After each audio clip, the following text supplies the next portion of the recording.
Hey, salut à tous les Luggistes, ici Lotak et on se retrouve aujourd'hui pour une nouvelle vidéo dans laquelle je vais vous présenter le deck avec lequel j'ai fait un petit top 8 au dernier local auquel j'ai participé, un deck complètement débile mais bien drôle. Je veux bien entendu parler de Yosenju Full Second.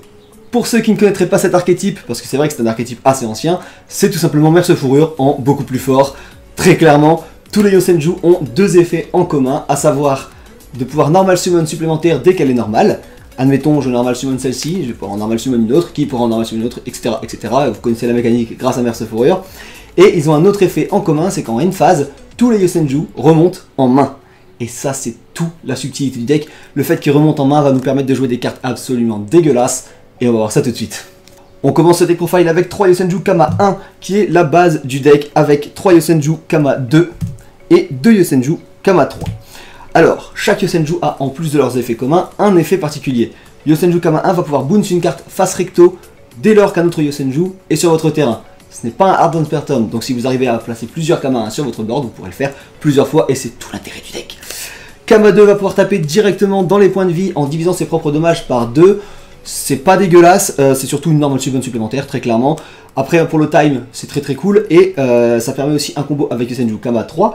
Puisque Yosenju Kama 3 dit que si des dommages de combat sont infligés par un monstre Yosenju, vous allez pouvoir tuto un autre Yosenju depuis votre deck. Et ça, vous pouvez le faire même en Battle Phase. Battle Phase Yosenju Kama 2, vous tapez directement les points de vie. Effet de Kama 3, vous allez tuto un autre Yosenju, celui-ci, Yosenju Tsujik, qu'on va jouer x2. Et vous allez pouvoir activer son effet pendant la Battle Phase. Yosenju Tsujik qui dit que si vous le discardez, vous allez pouvoir donner 1000 à n'importe quel Yosenju pendant le calcul des dommages, ce qui est très intéressant. Et qui dit que si elle est normal summon, vous pouvez donner 1000 d'attaque à n'importe qui sur le terrain. Voilà, donc elle est toujours intéressante cette carte.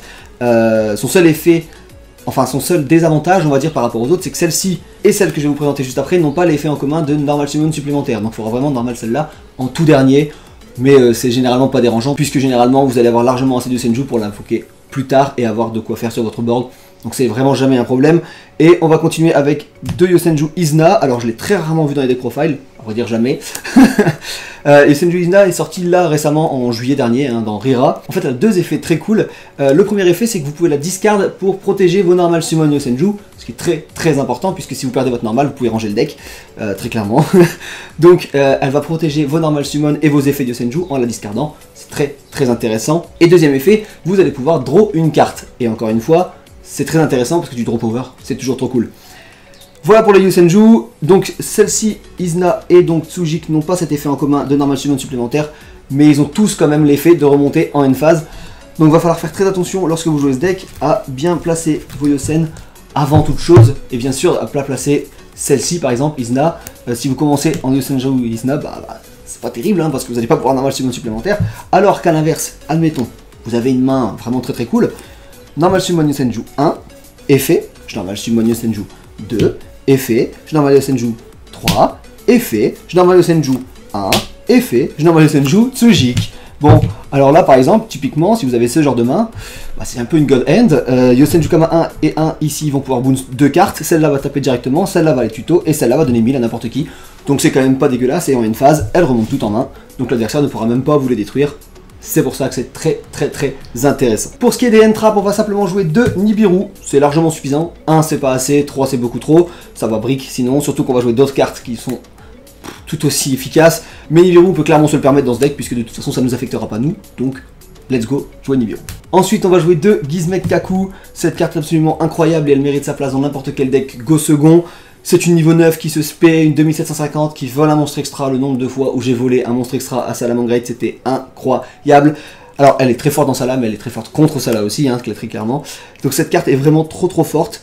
Je conseille à tous les decks Go second de la jouer, très clairement. Elle est juste insane, elle a un effet incroyable, elle fait peur, elle met une pression monstrueuse sur le board. Gizmek Kaku x2 c'est plus que nécessaire dans n'importe quel deck second et c'est très utile dans ce deck-ci. On va jouer aussi quelques kaiju, bien évidemment.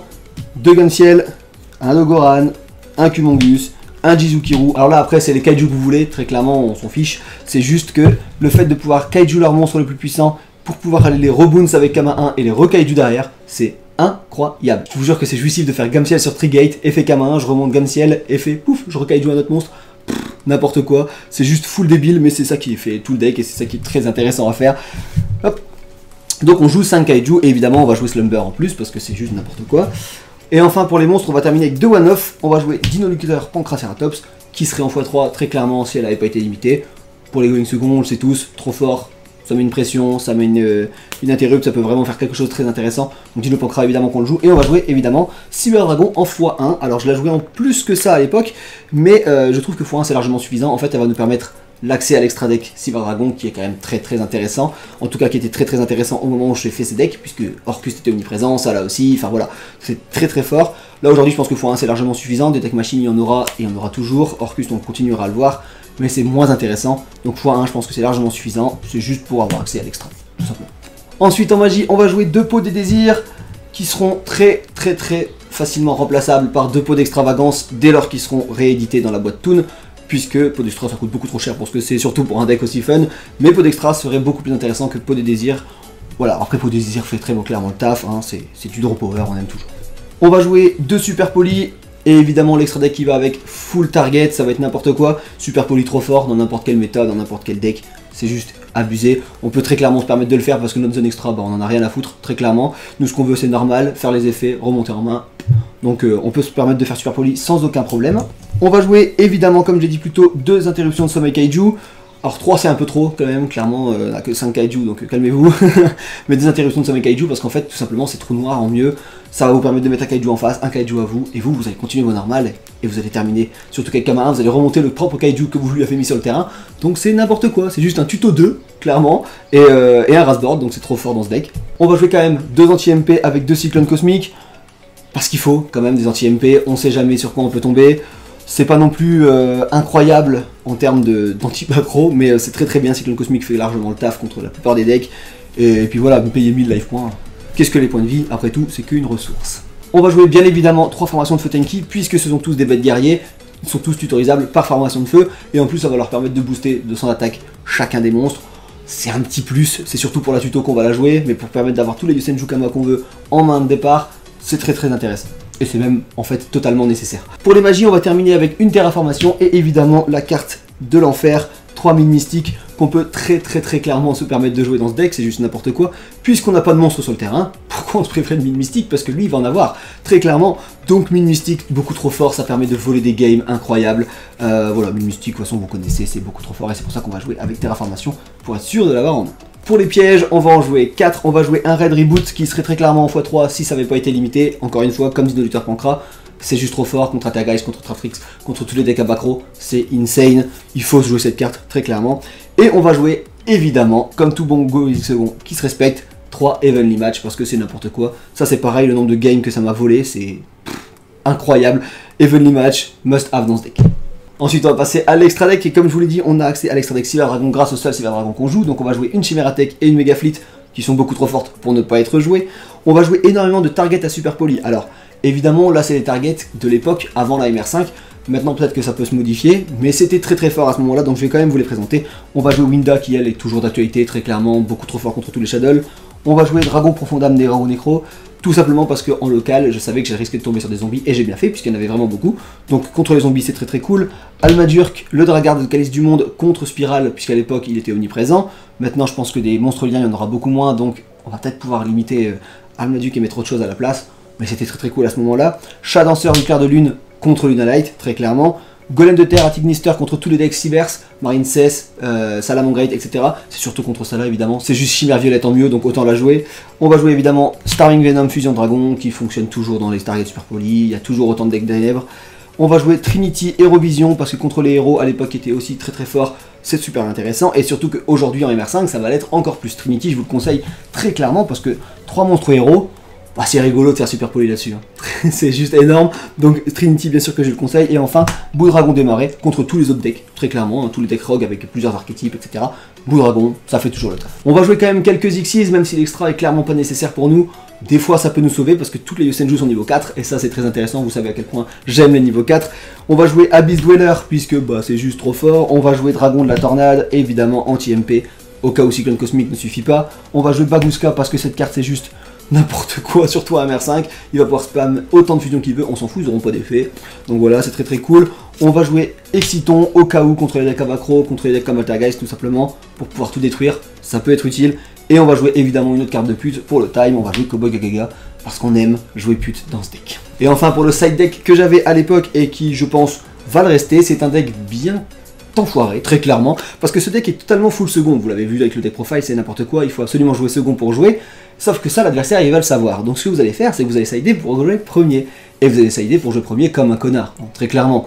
On va jouer évidemment la troisième super poly, ça c'est seulement si jamais vous sidez par premier, et que vous savez que vous êtes encore second, une troisième target super poly c'est toujours cool. Mais pour tout ce qui est premier, on va jouer une fissure dimensionnelle, parce que bannir c'est bien, on va jouer un macrocosmos, parce que bannir encore plus c'est mieux.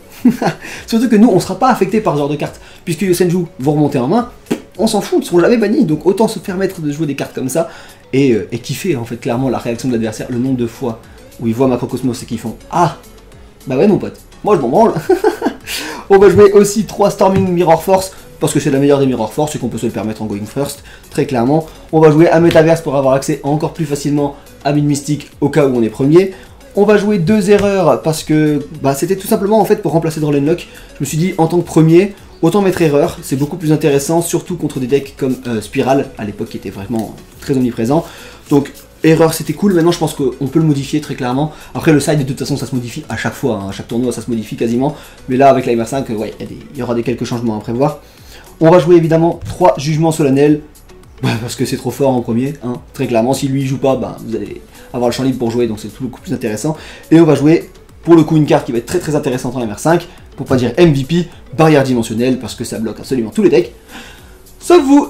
Donc autant vous faire kiffer et jouer barrière dimensionnelle. Ce sera tout pour cette vidéo, j'espère qu'elle vous aura plu. Si jamais vous avez la moindre question sur ce deck, sur quelques combos, sur quelques petites interactions entre les cartes, n'hésitez pas à le dire en commentaire, je vais y répondre au maximum d'entre vous comme d'habitude.